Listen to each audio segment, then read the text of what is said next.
Hello, কেমন আছো তোমরা? আশা করি তোমরা ভালোই আছো। আজকে কিছু খাবার রেসিপির ভিডিও নিয়ে আসিনি।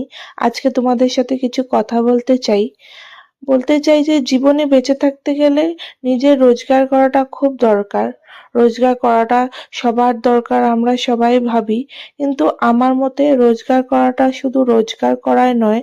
রোজগার মানে নিজের ইচ্ছা, নিজের শখ, নিজের স্বপ্ন সবকিছু পূরণ করার একটা স্বাধীন ক্ষমতা, যেখানে তুমি কারো কাছে হাত পাততে হবে না। তোমার নিজের স্বপ্ন পূরণ করার জন্য কারোর কাছে কিছু বলতে হবে না। তাই নাকি বলো তো? যদি তোমরা আমার সাথে একমত হয়ে থাকো তাহলে আমাকে একটা কমেন্ট করে জানিও। আজকে কোনো ধরনের খাবার রেসিপি নিয়ে আসিনি, আগেই বলেছিলাম।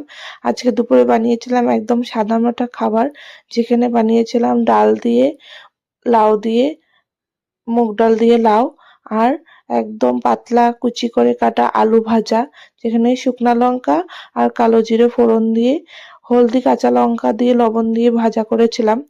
দুপুরে লাঞ্চে ছিল একদম সিম্পল খাবার, যেখানে ছিল গরম ভাত, ডাল দিয়ে লাউ আর আলু ভাজা। এটা দিয়েই আমি আমার আজকে দুপুরে খাওয়া শেষ করলাম।